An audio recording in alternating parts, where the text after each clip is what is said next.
Tell me action and we'll get started. Okay, action. All right, hey, hello everyone.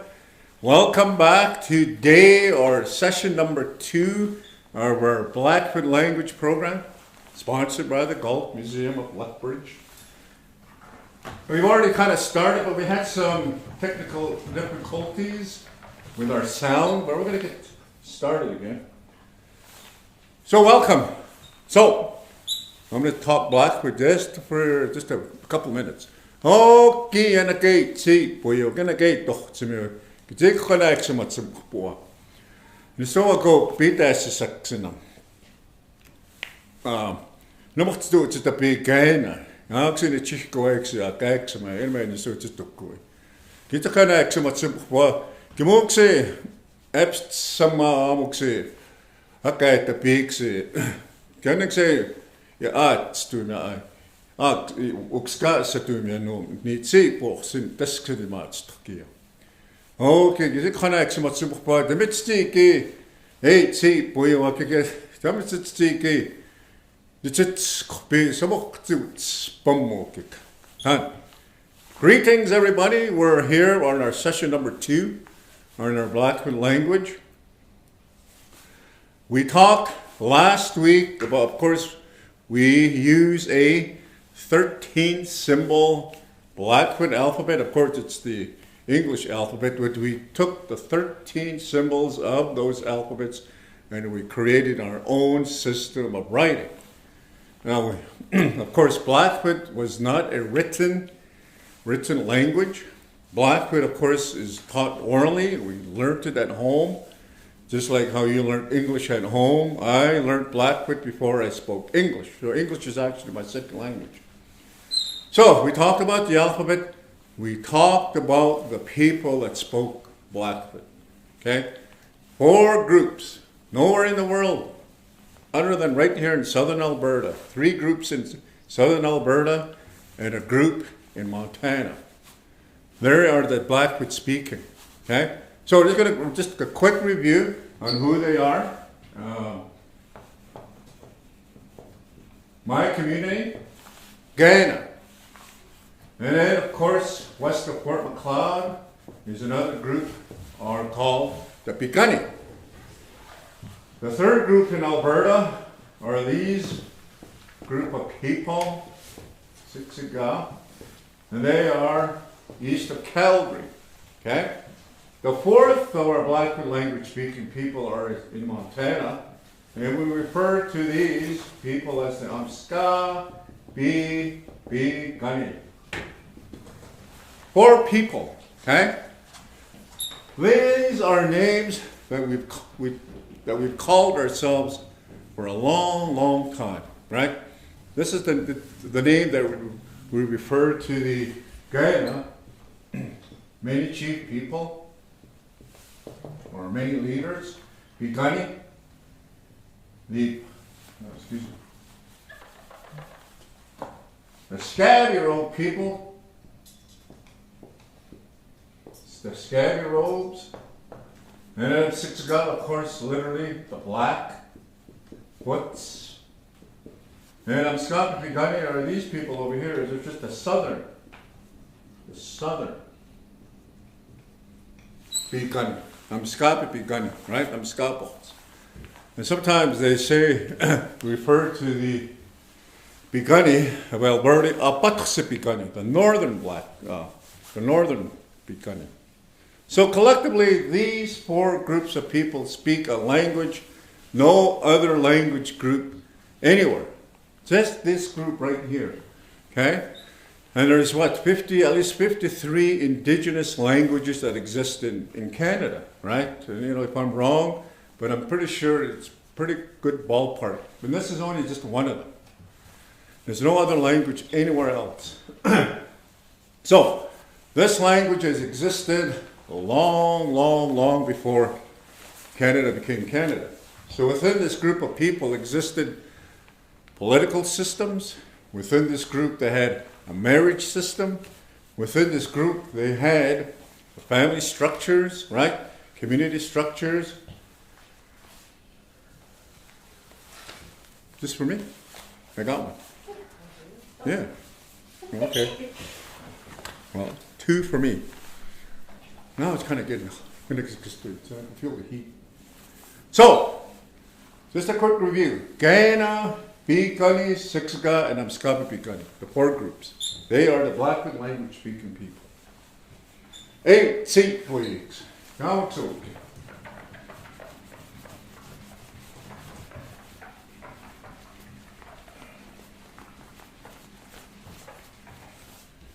And we understand that there are other indigenous groups in other communities, and we call them based on their culture and their appearance. But collectively, this is the word, this is the word we use for all indigenous groups. Ni Tsit Tapi. Ni Tsit Tapi. Which means the true people. So any indigenous group that we run into, if you go to Saskatchewan, there's Nitsitapi there. There are true people that are indigenous to Saskatchewan. You go further into Manitoba, Nitsitapi. All across North America we have Nitsitapi, right? All true people of their land. And that's the word we use to describe us. We are the Nitsitapi here, but further to that, we are the Gaina, Bikani, Amskapi Bikani, and Siksika. So, we're good? Sound is good? Picture's good? All right. So, just a little bit of delay. So, welcome everybody. Again, I'd just like to welcome you all. This is our 2nd session. So, we're going to talk tonight, and we're going to introduce you to words. So, we're going to talk about people first. What we would say for man, woman, and so forth and that. And we're going to touch upon animals, and we'll see how far we can go with animals and that. But we're going to do people. So, when we say people, we say matapi. Okay? Everybody that's a person is a matapi. Matapi, people, right? There's matapi that live in Lethbridge. There's matapiks, which is plural. So, when we say, go to page, those of you guys who have the booklet, go to page 174. And those are the people we're going to discuss. So the first word is boy. Okay? Boy. And this is how you say it. Sakh gumapi. Sakh gumapi. Okay? A boy, we say sakh gumapi. Right? So that's the word for boy. So when we describe somebody, oh, may sakh gumapi, there is a boy. Oh, may sakh gumapi, here is a boy. And which bathroom do I use? Sakh gumapi. Okay? Sakh gumapi. It's a 3-syllable word. And then remember the H? You see it right here? S-A-A-H. You say sakh. Right here. Sakh. Gu. K-O is gu. Ma. Okay? And then the M-A is ma. The P-I is B. So if you spell it out, it'll look just like this. Of course, sakh. Remember the Garot song? Sakh. Gu. Ma. B. Now say it. Sakh. Gu ma pi. Sakh gu ma pi. Okay? And if you have the flashcards, I think that kind of helps you out a little bit too. Because we kind of broke it into how you would say it in English, right? Sakh gu ma pi. Boy. So, that's word number 1. Sakh gu ma pi. The opposite of that is aki guan. Aki guan. Okay? The A is not the A. I'm going to stress that. You know, I think the Blackfoot language does not have a sound. You know, you have that A, and automatically you start to think apple, right? The more takes more of a U sound. Like an cut, right? So rather than saying gikon, it's gikon. Gikon, okay? Okay. Gikon. So say that. Gikon. Gikon. Gikon. Gikon. Gikon. Gikon. Sahkumapi. Sahkumapi. Sahkumapi. Sahkumapi. Sahkumapi. It kind of helps if you kind of sing along. You know, when we teach the kindergarten, the Head Start, we throw in a little bit of rhythm. 1, 2, 3. 2 words. So, we're going to move on to the adults. Okay? So, the first one, of course, is a nina. Right here. That's me. A nina. A male is a nina. You know, we're going to talk a little bit more about that. Nina.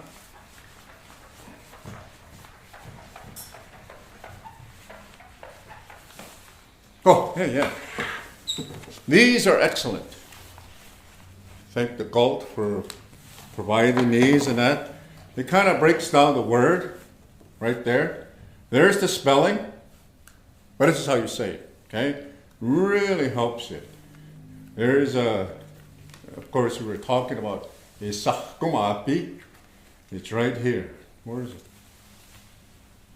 Yeah. I love these. I'm going to steal this one home. So these are the flashcards. They really help you out in that. Thanks for the illustrators and the ones who came up with that. Okay, so nina. Nina. Do you remember the word gaina? Okay? Gaina. Well, nina was part of that word. Gaina. Right? Gaina, which means the many chiefs and that. Although this word means male, it also refers to a leader. Okay? A leader. So, let's say, for instance, the Galt Museum has a board of directors and it has a chairperson, right? So that chairperson would be regarded as a nina.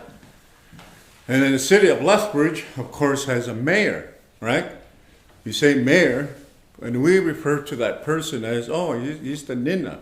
He's the leader of this, the town, okay? So if you're a principal at a school, you're also a nina, okay? And if you are a CEO of Scotiabank or so forth and that, you are a nina. That's the same word we use for a male, but it's also for leader. So if you look at the culture of the people and that, men, of course, they're nina, but they're also the leaderships of their household, right? So that's a word that we use for any leader. And if you are a woman leader, if you're a woman chairperson, you're a ninawaki, right? Or a ninawaki. So that's nina. The opposite of that is agi. Agi. And you say it like this. Agi. Okay? Agi. Not agi, but agi. So remember this one. Nina. Okay? When you have a community where you have people, they need to be governed and that. And they refer to our chiefs. You would say chiefs and that, but we would say nina. So our leadership in Gaina, of course, is our nina, but also too, he wears a medallion that was given to them by then the Canadian government or the government of Canada. So we call that person Ochkin Nina, the person who wears the medallion, the necklace. Okay, Ochkin. But of course, nina. So, we have Sahkumapi, Akikuan. We're good? Akikuan, Nina, Nina, Nina, Nina. Aquí, aquí, aquí, aquí. You know, they say that in order to really understand fully a new term, you would have to have heard that term at least 1,000 times. I said, oh, holy smoke, before it's embedded into your memory. So I know that these are my fingers because I've heard it 1,000 times. I know these are my eyes because I've heard it 1,000 times. And I think that's what language is. And the second language attainment is pretty difficult, I think. It's quite hard in that. And I listen to a radio station that's kind of indigenous, and they have speakers in there from northern Alberta that would share their language in that. And I'm trying to listen to them. It sounds so wonderful to hear those languages in that. But I think, you know, it's just like, wow. You know, teaching you this Blackfoot language might be a little bit overwhelming in that, but we're giving you the basics, okay? Because some of these words in that are prefixes and suffixes of other words in that, right? Nina, ochkin nina, okay? So that's 4 words. Woo! We're moving right along. Okay, our next one. Do we have a question or what? Natasha? Yes, I'm just trying to move this slightly to get the honeycomb light off of it. All right. Oh, that glare? Yeah, there we go. Hey! Yeah. Just let me check the comments. Okay. I believe we have a couple of questions. If you have some questions, by all means, text them in, and we'll answer them right away. We don't want to overwhelm you. I know this is kind of difficult for some, but also too, you know, we want to make it so that it's fun, Okay. right? We want to make it fun. And what we want to do here at the Galt with the Language program is we want you to gain some insight as to how we view the world based on our language in that. Because this language has been around for, you know, I'm going to say 10,000 years, because, you know, some of the artifacts that they're digging up in certain sites date back almost 10,000 years. And I'll say this too, the rock formation that's in Majorville predates the pyramids. So they're able to determine that before the pyramids were built, yeah, the Blackfoots were building the rock formation that is in Majorville. Okay, we got a question. Okay, so one question is, would the word for people always be capitalized? Well, it would always be capitalized in my books. Yes, yeah, because Nitsitapi is a term. It's the same thing that we would say, well, Lethbridge. Are you going to capitalize Lethbridge, or are you just going to put a lowercase letter? I think because of the significance of that word, capitalize it in that, because it's universally, anybody that's from Florida, the Seminoles are Nitsitapi. The people of California are Nitsitapi, right?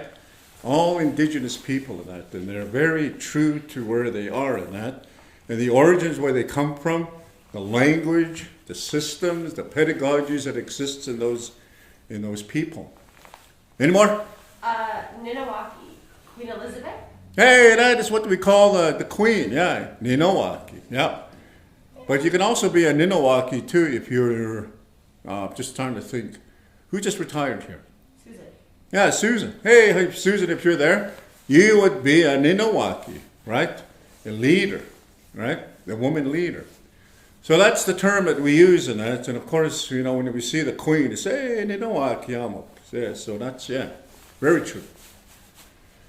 Natasha, I'm just going to take my coat off quick. Okay, yeah. Those lights are hot. Yeah, they are. Give off a lot of.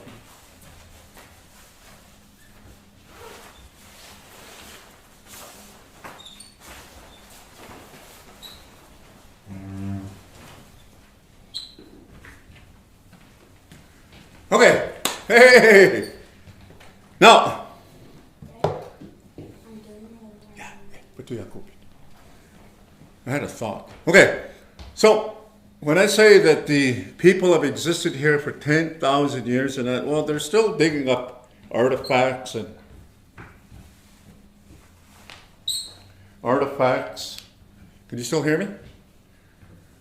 Yep. Okay, now, so they're still digging up artifacts and so forth and various sites and that, and they keep digging up.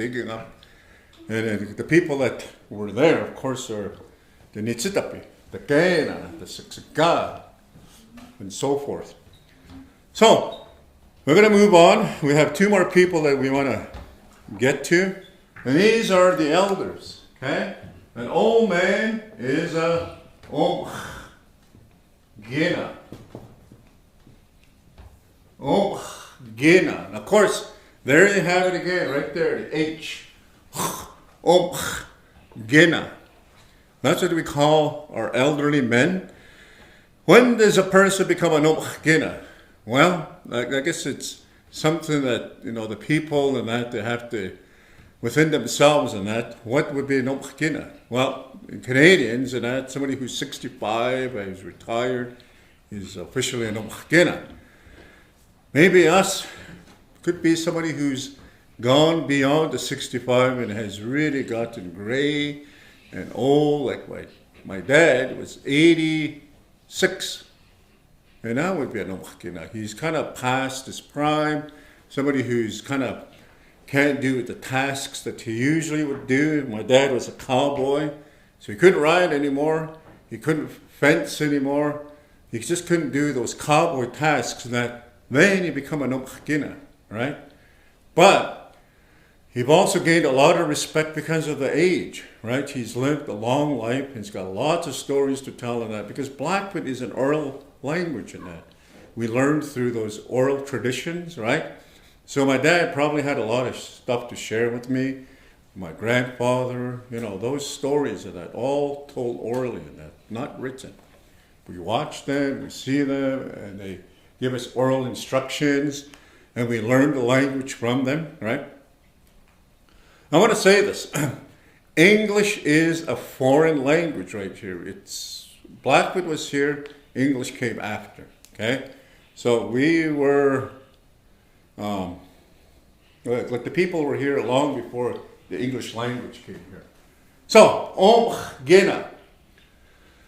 So that would be probably, if you think about the traditions of those people, that Gina would be somebody that, like I just described, who's gone, he cannot do the tasks that, he would normally do. So then he would be an Gina, right? An old man, okay? It does describe him as an old man, but it doesn't really give credit to that individual, right? In English, you say, oh, he's an old man. Western thinking and that, you don't really delve into that person's, his long history, like his history of storytelling, some of the life experiences that he may have shared with us. Right? So the opposite of that is Gipitaki.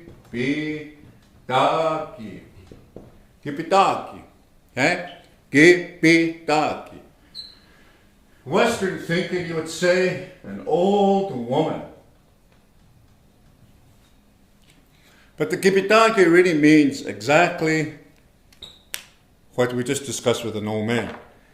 Gipitaki, when you think of the days of the buffalo, okay, lots and lots of work were required to, to scrape the hairs off the hide, tan it, put it together to make lodges, clothing, and of course food. Lots and lots of preparations in that.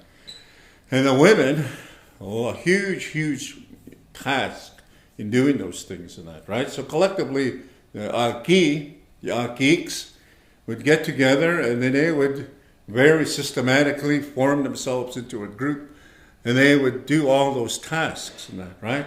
Lots of tasks and that, right? For when you get up in the morning, early in the morning, there's lots and lots of work to do, lots of preparation. Gipitaki is a term that we use for those individuals, women, that can no longer perform those tasks of hiding. Okay, scraping the hairs off the animal and that, or cutting the meat and so forth and that, because they've done so many that it probably does take its toll on these women. So when they can't perform those tasks, then it becomes a gipitaki. And it's become just a woman, right? Gipitaki. Whereas before, they did lots and lots of tasks and that, but it doesn't mean that they retired. I bet you they sat right amongst all the young geeks and provided that knowledge, right, orally, show them, right, as they were growing up and they're seeing the ladies how it's done. And then all of a sudden they become the kipitaki, and these ones are doing the tasks and that, and they're providing that guidance, right, the kipitaki and that. Always a role. They always played a major role in the communities, in camps, right? My grandmother used to say, "Mama, make kipitaki," but she was in her 80s, and she was still doing laundry. She was still going outside in her basket, and if she didn't have a dryer, she would prefer to go out and then she would hang up her laundry. Right? And then she would say, because she was still able to perform those tasks and that, right? And she was quite very energetic in that, and I believed her in that. I'm not an old lady yet, in Western terms, but I'm not a kipitaki. If I could still perform those tasks, I'm not. I'm not an okina yet because I can still perform lots of tasks myself, but the Canadian government will say, well, you got about 4 more years of work, then you got to retire. Oh, well. That's Western thought. So, 6 people. Let's go through them really quick. Sakuma-pi, a boy. Sakuma-pi, boy. Sakuma-pi, boy. Akikoan, girl. Akikoan, girl. Akikoan, girl. Nina, man. Nina, man. Nina, man. Nina, leader. Nina, the prime minister, right? Nina. Nina, your principal at your school. Nina, the president of the U of L, right? Those are all ninas, the leadership. Aki, the woman. Aki, the woman. Aki, woman. Hey, here's one. Ninowaki. We just combined 2 words, Nina and Aki. We've created a woman leader. Ninowaki. Ninowaki. I got a huge audience, by the way, just right here. It's a live studio audience. So, any questions so far, Natasha, before we move along to our next segment of tonight's lesson? Yes. Okay, we got a question.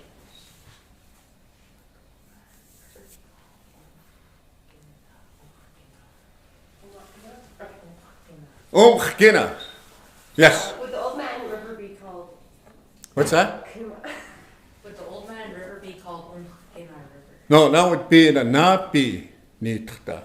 Because Napi, he was kind of referred to as the old man, right? Napi. This river right here, the Old Man River, they call it Napi Tda, not the old man. Yeah, Napi Tda. When we do our Nitdas, there's going to be a segment in our Blackfoot and that. We're going to describe the stars, the mountains, those areas of that. But that's a good question. Yeah. There's a lot of misinterpretations in that. Of course, Blackfoot was a very different language in that. So as I'm talking to you in that, you must be having some difficulties in that. But think about the difficulties when they first arrived, the Napikwans, the white man, and Nitsitapi, right? There must have been a lot and lots and lots of miscommunications between the two in that, because who's going to do the interpreting in that, right? We didn't know the English language. That's how and so forth, right? What are they saying? So, when I started mapping out this area, there must have been a lot of, input with some First Nations, individuals showing them the mountains and the rivers and so forth and that. So, and they said, well, what do you call this river? Oh, don't go Napi. Well, who you say? Well, he was an old man, right? Napi. So they call it the Old Man River. And there's a story. Read when the sun came down, I think there's a story in there that talks about the Old Man River, right? And it's a pretty good story in that. So if you have some reading to do, read that book, huh? Yeah. And some of Hugh Dempsey's books too, excellent. So those are the 6 people. Before we move along, any more questions? Okay. Oh, Natasha. What are the words for people who do not identify on the gender binary? I.e., I've heard of manly-hearted woman. Okay. There's not really one term to say that. We just sort of, like, not do, yeah. So, it's in a sense that when we describe those individuals and that, back in the day, I've heard that, right?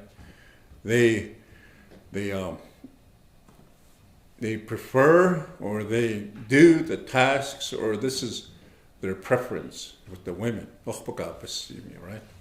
And on the same token too, in that, if a woman prefers to be with the men, and that, I'm not too sure what, we're talking about something that was very acceptable in our, Yeah, they were just part of our communities. I'm not too sure what the appropriate term would be in that, but they were very much part of the community. They were part of this group of people and that. And part of that is just truly acceptance. There was a lot of acceptance in those, how would you say, two-spirited people. Yeah. Growing up in that, I used to hear the word,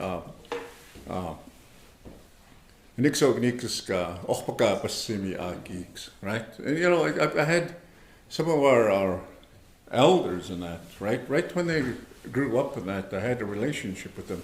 And not once did I see these individuals to be ostracized or to be discluded. They were always part of our community. This, right, in every social event, they were part of our communities in that. But that was our traditions in that, very well accepted in our community. But if you want a term for those individuals, I shall look for one, because we don't want to say this is the terminology in that. And it's an old Blackfoot word that they probably used. And of course, we're all been exposed to the media, and they were kind of swayed into the Western thought of that and that. But we do have a traditional way of accepting these individuals, which is very positive. Anything else before we move on? Yes. How do you refer to her husband and his wife? Now, we are going to do a whole segment on families, okay? And it's going to be all on relationships, man, woman, the union, wife, husband, right? Children, my grandfather. Those are all going to be part of another segment. We're going to spend a whole hour and a half just on those words, all right? So be patient. We're going to get there. So, yeah, just if you have any questions regarding these words and that, text and attach. But look through your workbook. There's a whole segment on family and that. So we're going to go through them. So we determined lots and lots of words in these 2 sessions so far. The Gaina, right? So think of those individuals as the people, the many chief people in that. You say Kainai, say Gaina, right? And further to that, we use those words as the prefix to describe those individuals. Gainekuan, Gainaki, Gainepuka, right? And that's, before we do move on, a child is a buga. It's right in there. Buga. It's spelled P-O-O-K-A-A. We pronounce it buga. All right? Buga. That's one. Okay? Bugex is children. So buga. Buga. Buga. Buga. Okay? And when we have a baby, of course, they're very much part of our communities. Isitsimman. Isitsimman. Okay? The first part of that word, ISS, it's the same sound you would make for kiss. Take out the K and you have is. Isitsimman. Isitsimman. Isitsimman. Isitsimman. That's for a baby, an infant, okay? Isitsimman. So that pretty well covers all our people. Do we have any questions before we move along? Okay? Nope, so far. Hey, all right. Let me just give me a quick minute here. We're doing great. Well, you guys are just wonderful. You guys are just quiet out there in the audience, and boy, usually when it's live and that, it's just like everybody, hey, there's 100 questions going on, but I love it.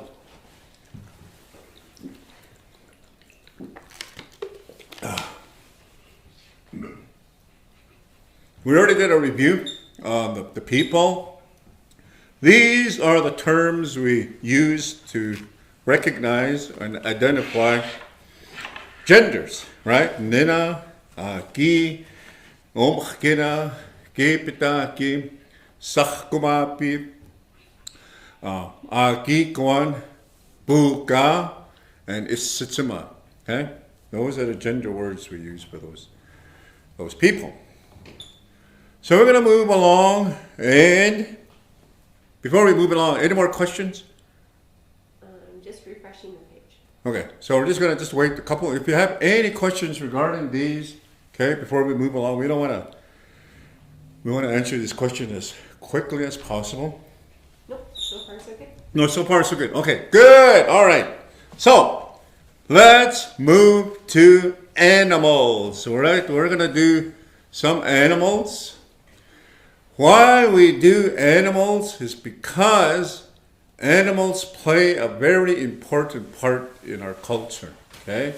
We determine the moon cycle. You call them months, we call them the calendar moons, based on certain animals, okay? And they're in our last names, okay? These animals, right? Eagle, bear, many bears, those kind of names in that, right? They're in our names in that. And these animals play a very important role, right, in determining what season it is, right? What kind of weather we're going to have, and so forth, and that. And it's good to know these animals because, these are the animals that we use for our diets, right? What animals don't we eat? What animals are dangerous, and so forth, okay?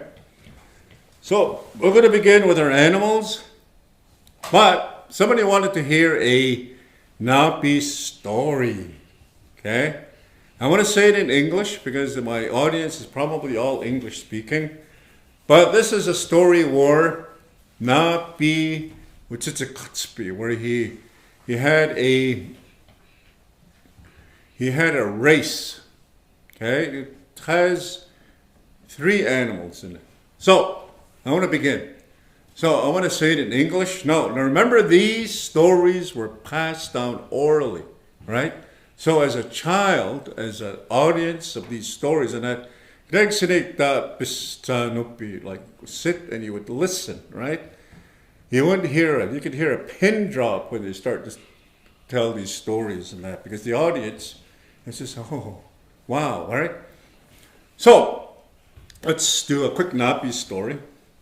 So no, Napi was walking around through the foothills. The foothills, of course, where the porcupine hills are. And then suddenly, Napi stopped to his astonishment as he was looking west.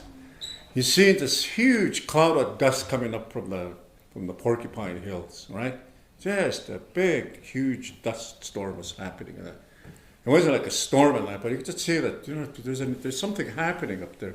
And of course, Napi, being curious, he needs to know what's creating this dust in that. Dust doesn't just, form a cloud up there.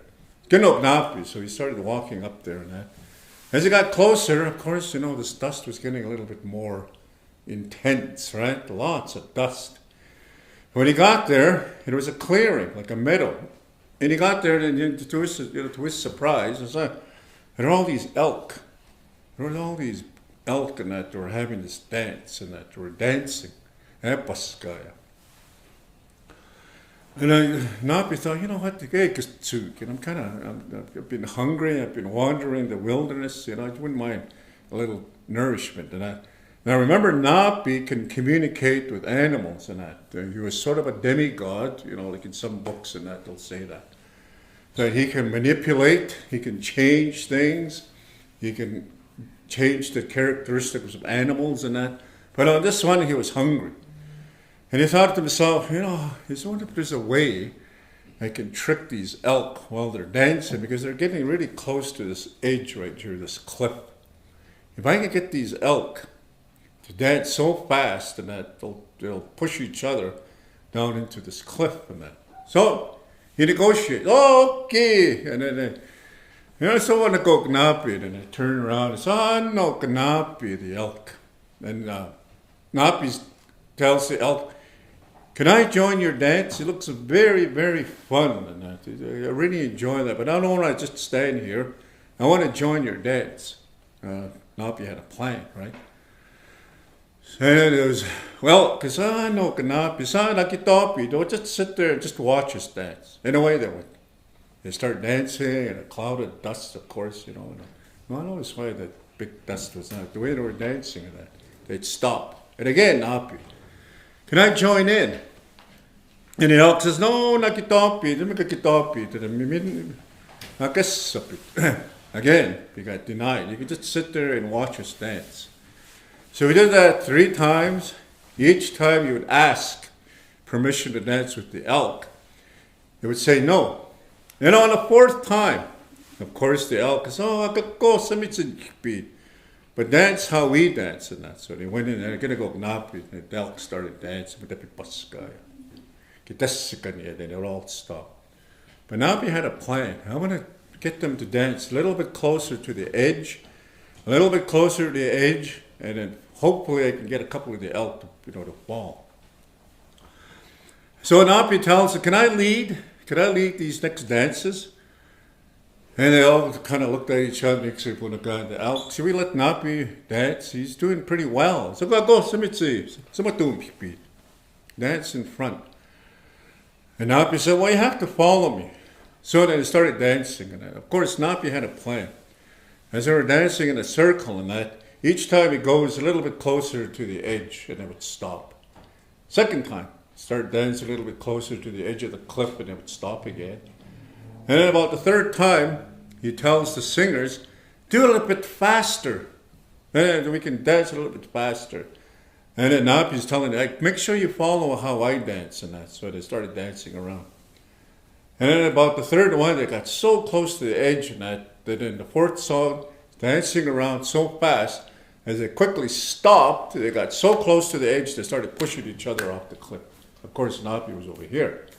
Several of them fell. Oh, it must have been about 3 of them and that. And then, Gnapi's got some elk meat to eat and that, and the rest of them, they all ran away. Gnapi. So he had lots to eat. He went down into the cliff, started preparing them. He started hiding them and preparing lots and lots of meat, even the tongues, on the trees there. And then here's just so much food. And then all of a sudden, Beatsy, the coyote, started coming around. And you see that Gnapi had all this food. My goodness, Gnapi, you have so much food tonight. We can have a feast. Can I join you in this and a couple of my friends? My pack? And Gnapi said, I understood. I'm the one that hunted these animals and that they're all mine and that. Because they don't bother me anymore. And then the coyote said, you know what? I want to have a plan myself in that, right? Let's you and I race, Gnapi. Masek guys could say, you and I race. And the winner of this race gets to have all this meat, okay? And Napi was looking at the coyote, and I mixed up, you see. He was skinny, and he had short legs, and you look at his legs, I got long legs, I'm lean. I think I could beat you to a race. Okay, so we agreed with the beats. So let's have a race. Whoever gets back here, we're going to race all the way down to the Sapu. The Sapu is the area that's Billings, so that area, right? So I think, okay, we are going to go race there. And Napi said, oh yeah, I'm going to beat this beats. He's so bad, and that he's just skinny, and he feel like he hasn't had anything to eat. But the coyote was in great shape. He knew that, right? So off they went, poof, and then they raced all the way down. And of course, Napi, he was just so in shape and that. He was very confident. I'll just run, and he started running. And Coyote, he figured, okay, I'm gonna just sort of trot along and that. Napi thought the coyote had a bad foot and that because the coyote was kind of limping a little bit, but he was just pretending, right? So after he started running, he was limping a little bit and that, and Napi looked back, it's a piece of cake, so to speak. So it ran. And the coyote said, and then he called out to Raven, and he told the raven, fly up ahead and see if Napi is kind of getting a little bit tired. And tell me if his tongue starts to kind of stick out. Huh? Then you know when his tongue starts to kind of stick out and that, he's started to wither. He's getting tired. So Raven flew ahead, see Napi. Yeah, he's still good. He came back to a beat, saying, no, he's still good in that. His tongue's not sticking out yet. Okay, let's just wait a few we'll wait a little bit and that to go ahead. Again, he went back ahead. You see Napi, looking down at Napi. It was still going really well, okay. He went back to BC and he told him, you know, he's doing really well in that. He said, what's your trick? No, I just want you to make sure that when his tongue starts to really hang up from his mouth and that, then I'll make my move. Third time. And then he seen that half of his tongue was starting to stick out. And he was kind of laboring. Napi, right? But his tongue was the sign that he was getting tired. And so he's got to think Napi's getting tired, he was telling the Apis. Okay, and then he picked up his pace. BC started picking up his pace, and it started gaining on Napi. And he told the raven again, fly up ahead and see what he looks like now. Raven flew up ahead, and he looked down at Napi, and Napi's whole tongue was sticking right out. And it's just almost like he's dragging one foot, and he's really getting tired.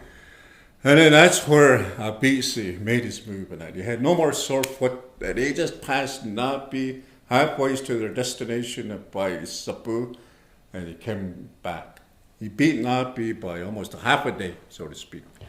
When he got back, BC says, well, this is mine. That was the agreement. All this food is now mine. So he hollered out to all the animals that are carnivores, makui, and all the animals that were insects and all the birds. He just hollered out, come have a feast.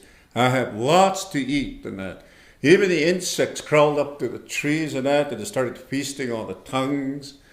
And then the birds started coming in, the apisi, the makui, they just had a feast. Nothing was left. And Napi thought, you know, hopefully he saved me a little bit than that. So Napi comes running back. Of course, he's tired. He's ran a whole race to his Sapu and back.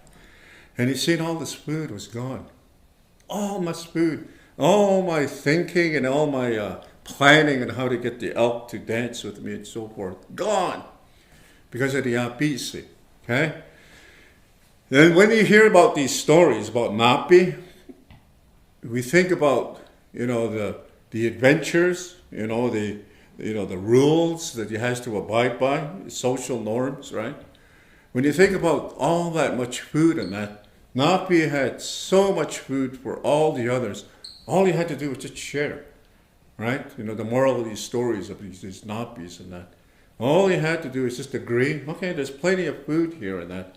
Because by the time Napi got there and that, he had to start planning. Okay, now I got to start planning where I'm going to get my next meal. You know what? I'll just call DoorDash. No, just kidding. So, those type of things, right? Moral of those stories and that. And then when you hear about the race as an audience, as a person listening to these stories and that, Porcupine Hills exist, right? They're just right here on the foothills of the Rockies. That's where it happened. That's where it originated. The race occurred right here, and it went all the way to Billings and that. So when you hear about these stories and that, you say, well, this must have been our land, Galt and that. They went and they raced there, and they came back, right? It was a very narrow trail with no obstacles, and of course scales and that, and it came back. So it kind of lays claim to that, this whole area, Galt and that's what Napi is. Napi is, not say legend, but he was an individual that we, as community people, and that we listen to these stories and we say, don't be like Napi. Those are some of the, the stories that we listen to and we say, he kind of behaved outside the normacy of these camps and that. So when we hear these stories and that, it kind of helps us back into, those community norms that we had and that, right? So if I kind of behave outside the fabric of the community, I think back, that's just kind of like what you don't want to do. You don't want to be like Napi. Those are some of the stories. Lots and lots of other stories. Stories about, for children. Stories for women, Napi. And there's stories even for the men about Napi. Like the men would share stories like that. The women would share stories and that. And we would share stories to the children, right? So, that kind of took long, right? Good? Any questions on Napi? Napi, okay? Napi. Okay. Oh. I have a couple here. One is it true Napi lives by the Belly Buttes? Was Napi where? By the Belly Buttes. He lived in the Belly Buttes? He lives by the Belly Buttes. Was Napi by the Belly Buttes? Does he live by the Belly Buttes? Napi's origin was everywhere. There's Napi stories that had him in the Rockies. There's Napi stories that had him down east. Yeah, he was very nomadic. He traveled, right? There wasn't one area that he didn't visit around here. It wasn't like he stayed in one place and then, he was all over. Like there's stories, if you go to the other groups of people and that, they'll share stories of their Napi in their area, right? So there wasn't, say, well, where did Napi live in that? Well, he lived at the Belly Buttes. He lived up in Mohkins, just the Calgary area, or Medicine Hat. He was all over. And there's lots and lots of stories out there. And it was already up to the Omkinas and the Kipitakis to share those stories and that. And I just loved my paternal grandmother and that, some of the storytelling that she had. As you listen to them, you could just picture them inside your head of the stories and that, because the language itself is very pictorial. You can see it, right? It's a very visual language when we say that. Very descriptive, verb-like. And that's how Blackfoot works in that, right? And it also works in compound too. So, any more questions on Napi? Napi? Napi? Question. Would you call someone Napi maybe in a greeting? I thought they heard No, that's Napi. Napi. Not Napi. Napi. Okay, Napi. It's a different word. And it's a man thing too, right? Napi. Hey, Napi. Isn't it? Too? Yeah, only men. Me, Nina. The women, I'll look for that because I don't really hear that. But the women do have their own greetings, right? When we men, hey, pound it, Napi. That's the word that we use. Napi. Not Napi, but Napi.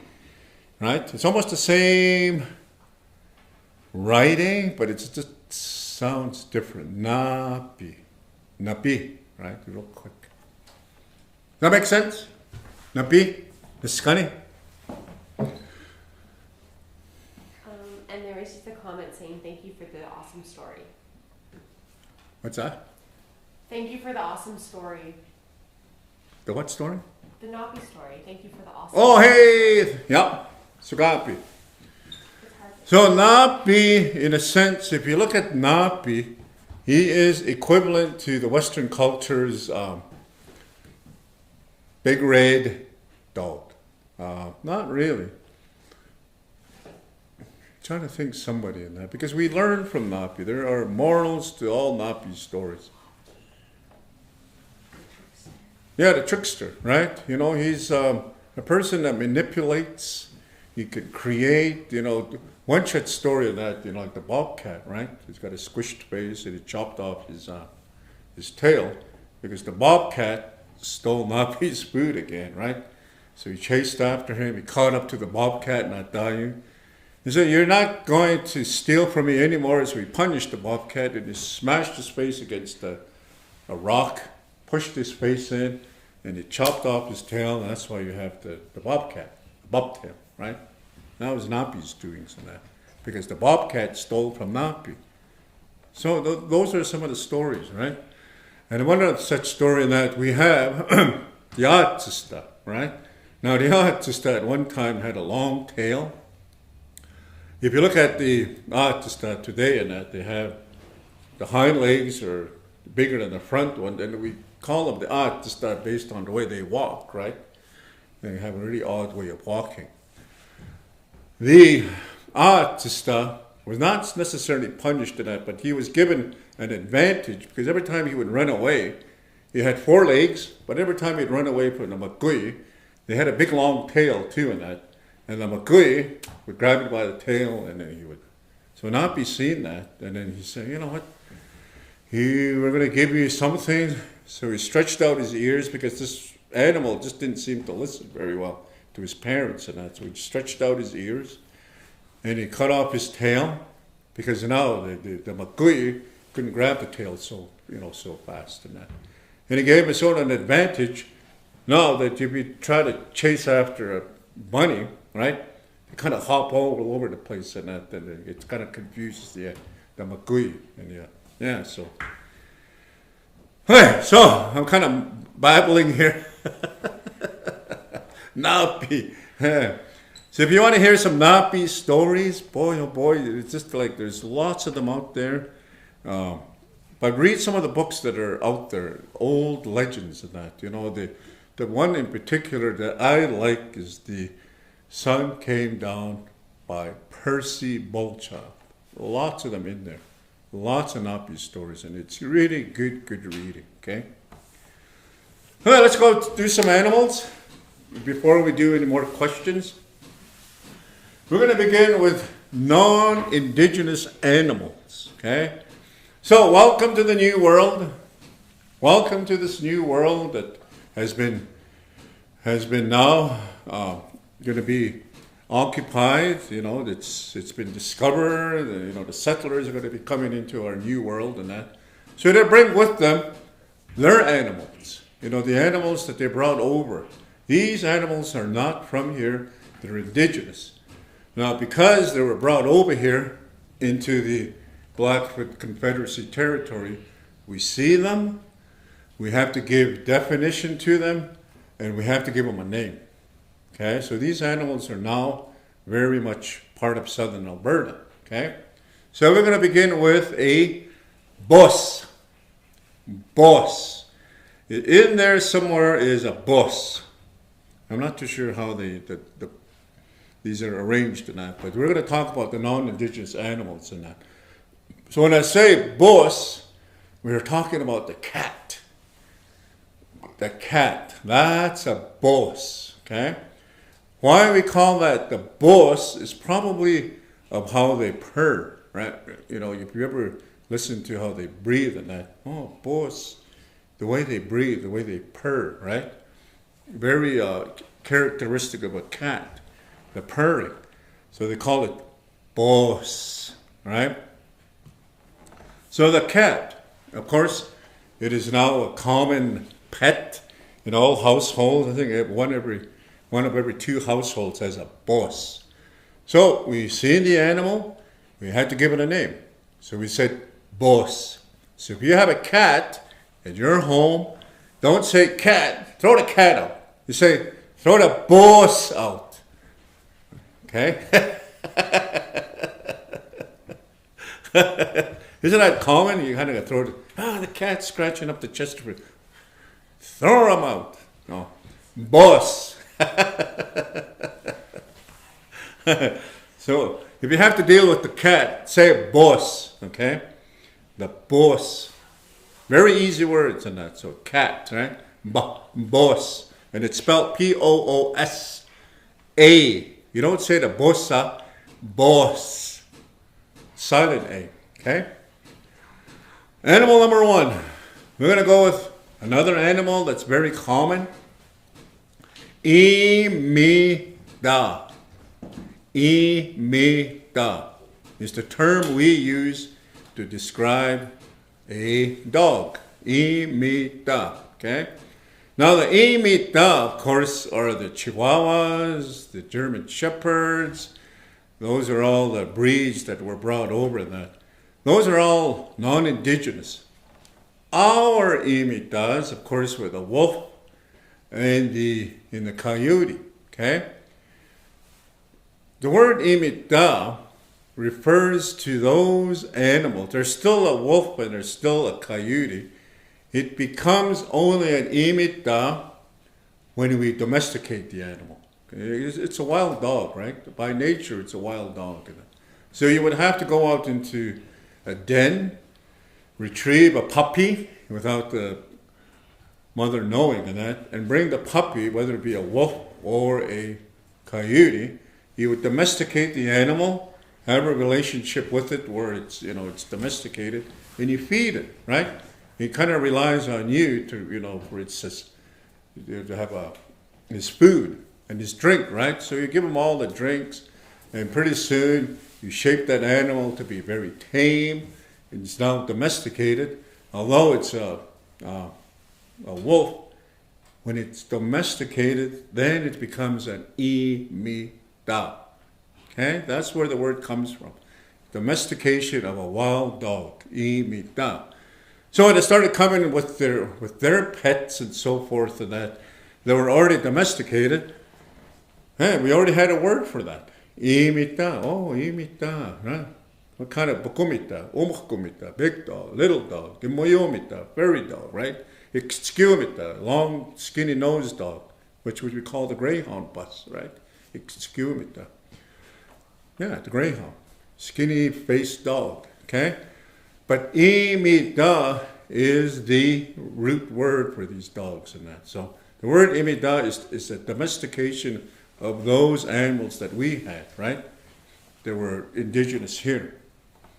Bos, imida, lots of them, right? So that's animal number 2 of the non-indigenous. Now we're going to go to a farm. And then we had, of course, all around us, we have huge ranches and so forth and that. And in those ranches and that, they have what they call, everybody go like this? Butskina. Butskina. Butskina. This is what I do with my kindergarten. Butskina. Butskina. Butskina, of course, is a cow. Okay, that's what the word we came up with in that. So the first cows who came into this area, of course, were the Red Angus. They had white horns, right? The animals that came, so they were quite characteristic of that white horn. So they call it Aputskina, which literally means white horns. Okay, so that's animal number 3. We call those cows Aputskina, right? And of course, there's different breeds. We have the Black Angus, and but universally, all those cows, and we just go, oh, Aputskina. Sikimi, Aputskina is black, right? And there's all kinds of cows out there, Semitals and Charolais and so forth, and that. But universally, we say Aputskina, the first words. So the first animals that came into southern Alberta amongst the Blackfoots was, of course, The red Angus with the white horns. We came up with Aputskinna. 3. That's 3 non-indigenous animals. So, and later on, about the 1700s, they introduced an animal here that was quite very useful to the Blackfoots, and that were able to expand and were able to travel much more faster, able to pack much more than the days of the Imita, was the Bonogomita. Bonogomita. The suffix of that word is Imita. The prefix is Bonoka, which is the word we use for elk. So when the horse was introduced into the Blackfoots and that, you must have been quite surprised that here is a new animal, non-indigenous. You can domesticate it like an imita, right? And you can ride it, right? You can actually ride this animal. But it's huge and that. I mean, probably the characteristic of its base looked like a horse, like an elk. So they combined and they gave it a new term. Bonogomita. Elk dog. That's the word we use for a horse. The translation is elk dog. Bonogomita. Again, we had to give it a new name. It was an animal that was non-indigenous that was introduced to us, and that we recognized that this animal can be domesticated. We can ride it, and you can lead it, and if you give it hay, it'll come to you, and so forth, and that, like an imita, right? But it was huge. Bonogomita. And there's different breeds, of course. We have different words for the horse. The Distipimi would be the pate, right? Sasaki Gai, the Appaloosa. So there's different breeds in that. But overall, the term for horse is Bonogomita. Bonogomita. Bonogomita. You already know imita, and bonoga is elk and that. So, the two words just compounded. So that's animal number 4. Okay? 4 non-indigenous animals. The other one, if you make a fist like this and put it to your nose, and it's a very unusual looking animal, and it's a axini. Oink, oink. Axini is the word we use for a pig. Of course, non-indigenous. We had it for breakfast this morning, some of you all. Okay? The pig is a description of how it behaves, right? Axini. Very dirty, and just kind of having fun in the mud. And the more it grunts, the more it goes into the mud. And I say, axini. It's a, what is it, like very mud-dwelling type of animal in that. But I don't think they do that anymore. They're much more, they have feedlots for them. But the first axini must have been that. It must have been a huge hog just laying in the mud and just snorting and that. So the speakers of the language and that, what kind of animal is that? I don't know. What is it doing? And you start to look at the behavior of the animal, what kind of noise it makes and that. And they came up with axini, right? Axini. It's laying in the mud, axini. And how do we determine these words in that? Well, what I just shared with you was stories in that. There was lots and lots of storytelling in that. I may come to a community and I'll share my story. Well, I went over to this community called Sikohkutuk, and over there I seen a bus.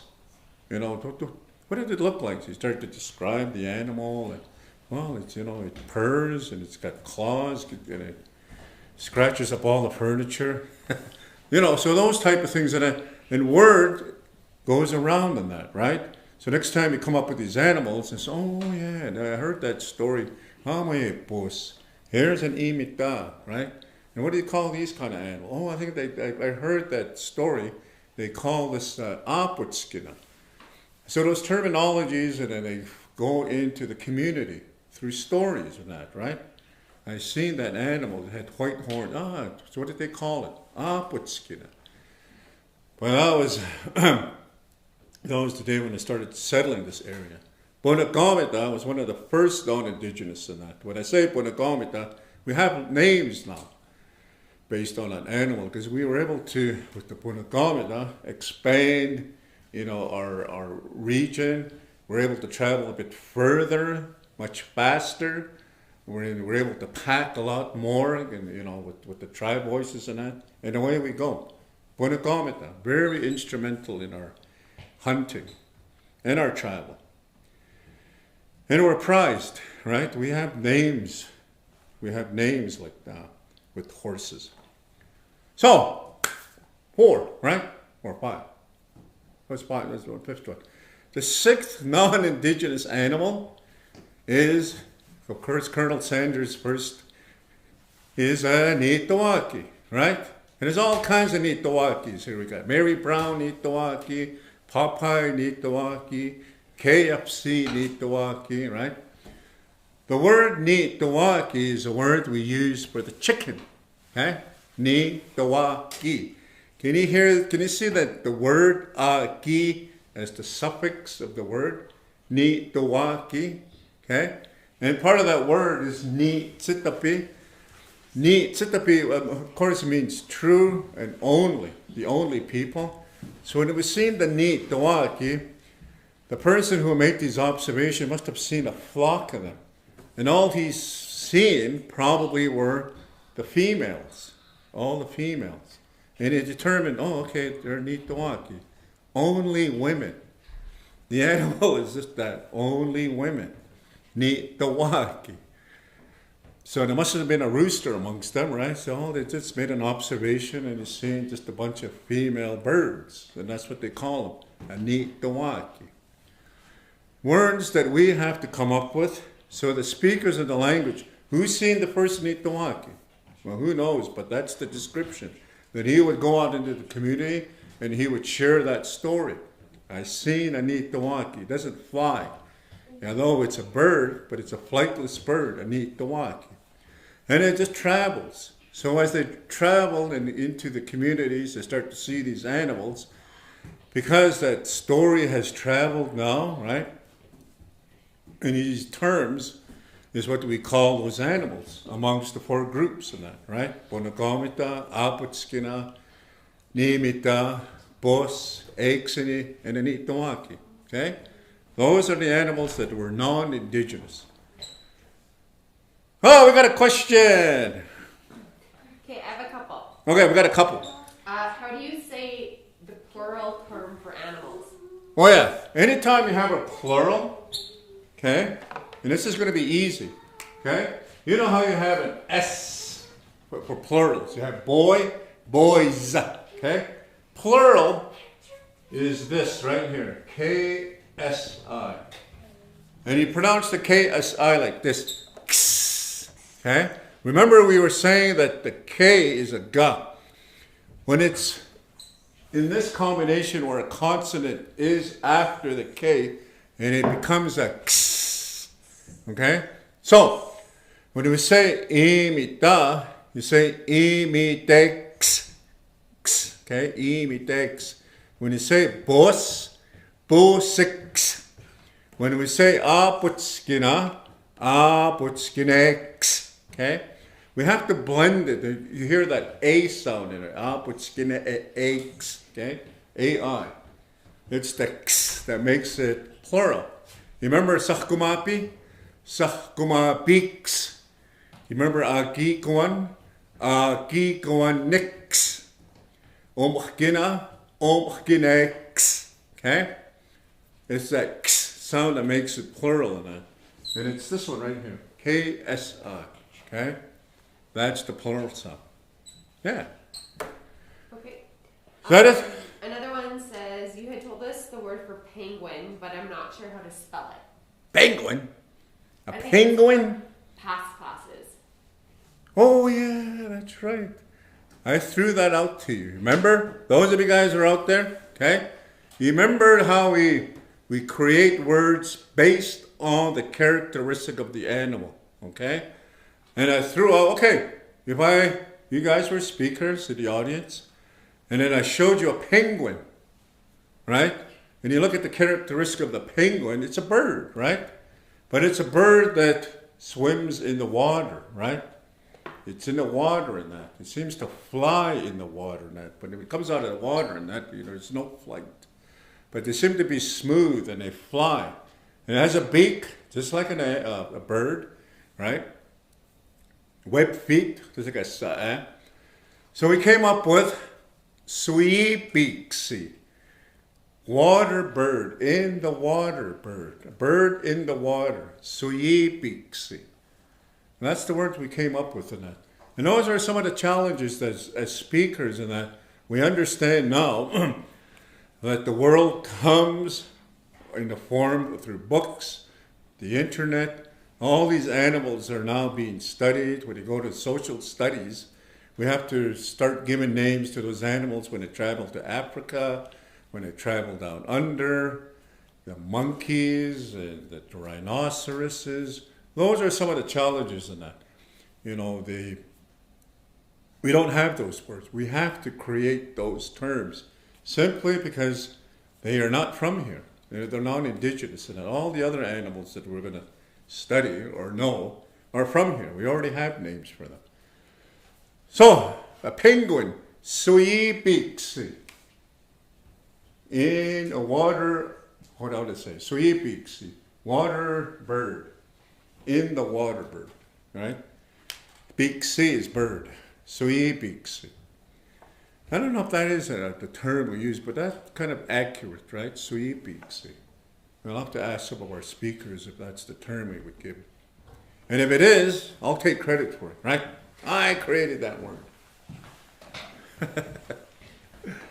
So we only got about maybe 5 minutes. So we did 6 non-indigenous animals, 6 words that we had to come up with, 6 terms for these animals that are here every day, very common. But these words were created based on something characteristic of that animal, okay? We had to create those words in that. So those are the non-indigenous animals. So, any more? Is there another one? Yep. The spelling for cow and pig, please. They're not in the flashcards. How do you spell them? What's that? How do you spell cow and pig? Oh, they're not in there? No. Oh, okay. Yeah, let's do that. Let's do that.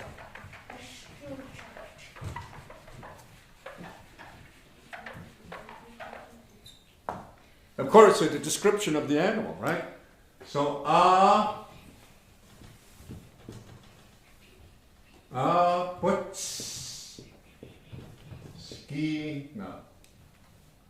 Putskina. Can you see that? Putskina. White horns, right? Literally, that's what that means.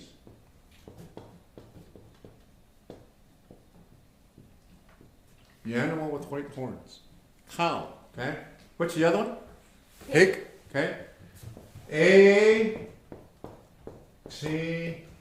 Ni.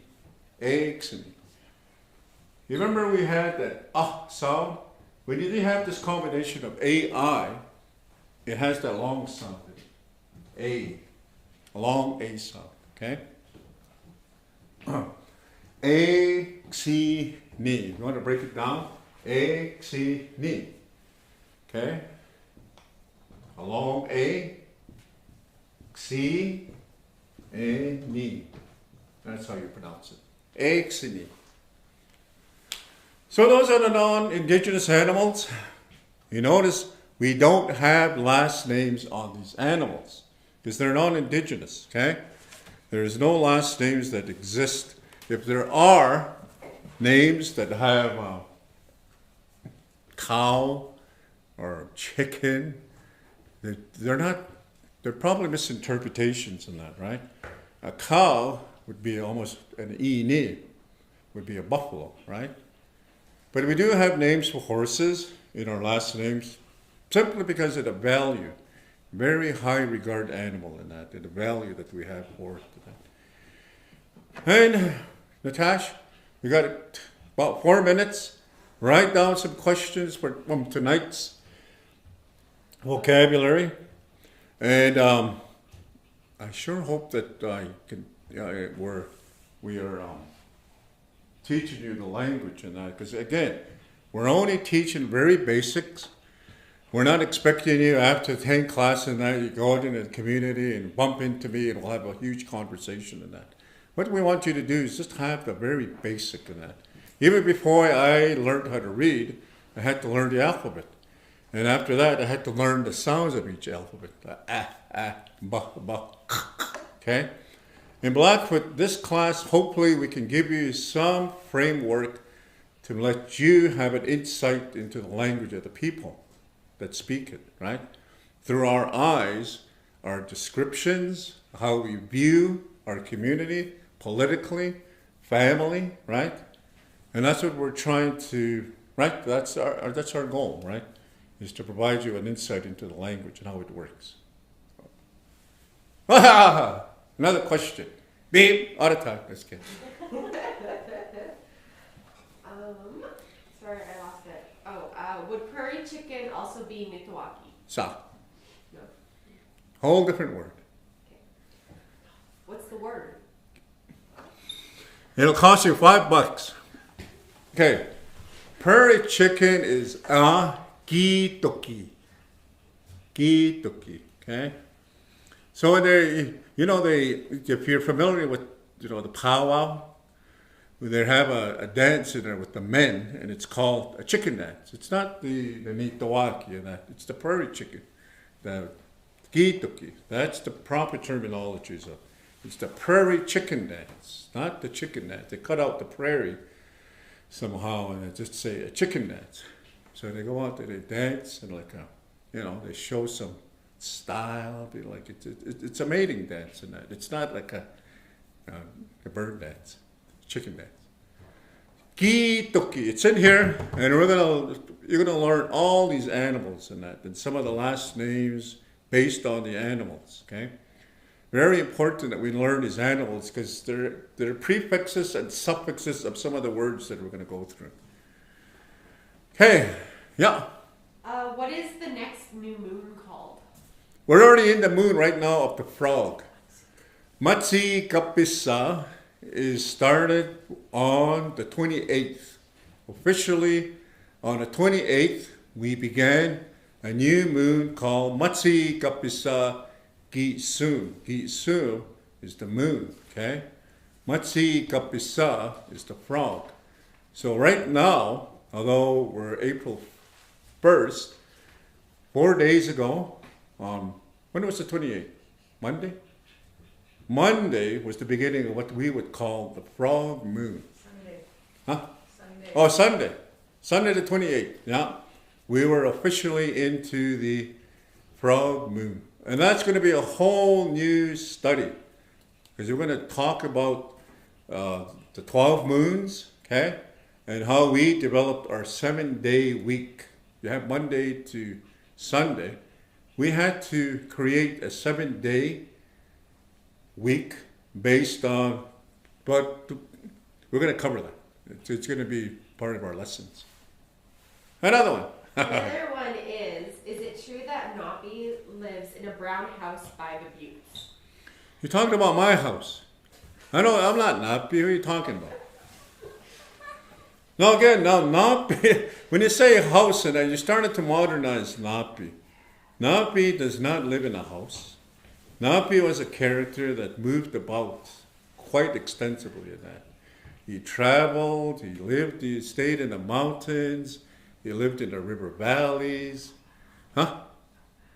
He was nomadic. Okay, he was nomadic, yeah. Very, very transient. He was nomadic in that. He wasn't just in one area. He was in different parts of this area right here, right? And of course, Napi, he was quite the character in that. And we're going to talk about Napi in the sense that, and it's very debatable. And I was asking, what do you call the white man, right? We have to have a term for them in that because they are foreign to this area in that. So when you see the white man coming to southern Alberta, the term they came up with is actually Napi Goan. Okay? And I've asked, why do you call them the Napi Goan in that? And these are some of the answers in that. I would prefer the one I use. Okay? Napi Goan is in a sense, it came from the east. Na pinapots. Napi Goan Manutu. The second one is Napi Goans are Manutuya. They're the new people, right? Napi Kwats.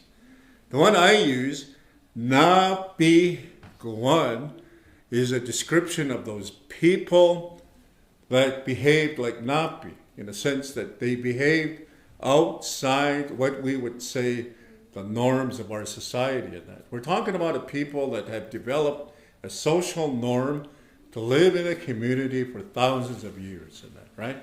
They followed these rules, they've abided by these rules, the structure worked. White man came, and their ideologies were much more different from the normacies of we. And we kind of looked at, they're kind of behaving like Napi. So that's what they call them, the Napi. They would behave outside the norms of us, right? The social fabric. So that takes us to the end of our session, okay? If you have any more questions regarding what I just said now, or what we've covered, or if you have just any questions in general, we'll do that about first 10 minutes, okay? So write them down. I hope you enjoyed tonight. I thank the Galt for having me. Happy Easter. Happy Good Friday. Enjoy your holidays. And we're going to be right back here next week at 7. If you enjoyed this program, the Blackfoot language program, share it with your friends and that. Spread it out there. If you're recording this, by all means, record it.